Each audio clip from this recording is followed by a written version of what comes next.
अगर आप भी चाहते हो कि एग्ज़ाम में एपी से इस तरीके का क्वेश्चन आए और आप अच्छे से सॉल्व कर सको, तो लास्ट तक बने रहना बहुत ही ज़्यादा इंपॉर्टेंट है, ताकि ये क्वेश्चन आपको अच्छे से समझ में आ सके। ठीक है, देखिए कैसे समझते हैं इसको।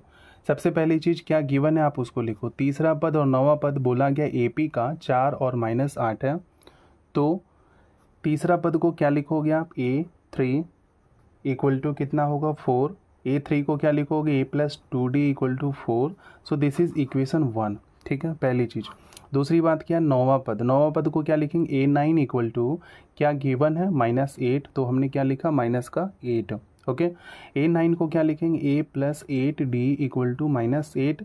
तो ये रहा आपका दूसरा इक्वेशन। ठीक है, तो अभी तक हमने 2 इक्वेशन तैयार किया है। अब इन दोनों इक्वेशन को सॉल्व करके A और D की वैल्यू को फाइंड आउट करेंगे। कैसे सॉल्व करेंगे वो देखो, सीखो। A+2D equal to 4, first equation को हमने लिखा। दूसरे इक्वेशन को इसी के नीचे लिखो, A+8D इक्वल टू -8। ठीक है, उसके बाद साइन चेंज करो आप, प्लस माइनस कैंसिल आउट होगा, -8 + 2 क्या होगा, -6D इक्वल टू +4 + 8 कितना होगा 12। तो D की वैल्यू कितनी होगी, 12/-6 इक्वल टू कितना होगा, D की वैल्यू -2। तो ये देखा आपने, D की वैल्यू अभी तक हमने कैलकुलेट कर लिया। अब हम निकालेंगे A की वैल्यू। कैसे, इस D की वैल्यू को इक्वेशन 1 में पुट कर दो, A+2D equal to 4। A+2 into D की वैल्यू कितनी है, -2, वो हमने रखा equal to 4। A plus minus क्या होगा, -2 2 जा 4 इक्वल टू 4। तो A की वैल्यू कितनी होगी, 4 + 4 इक्वल टू A की वैल्यू क्या होगी 8। अभी तक हमने A और D की वैल्यू को फाइंड आउट किया। अब आगे इसको सॉल्व करते हैं। अब सबसे ज़्यादा जो कन्फ्यूजिंग लाइन है वो देखो अब शुरू होती, इस एपी का कौन सा पद शून्य होगा।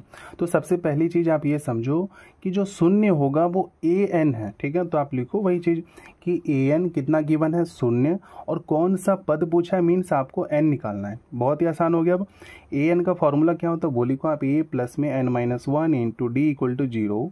a की वैल्यू कितनी निकाली हमने 8, तो a की जगह पर 8 लिखो, प्लस n तो हमें निकालना -1 इंटू डी कितना -2 इक्वल टू 0। ठीक है, तो n-1 इंटू -2 प्लस का 8 इस साइड अगर क्या होगा -8, n-1 इक्वल टू -8, ये जो -2 मल्टीप्लाई हो रहा है इस साइड अगर क्या करो डिवाइड, 2 4 जा 8, तो n-1 इक्वल टू क्या हो गया 4। और n की वैल्यू कैसे निकालोगे, जो -1 है इस साइड आकर क्या होगा +1, तो 4 + 1 इक्वल टू 5।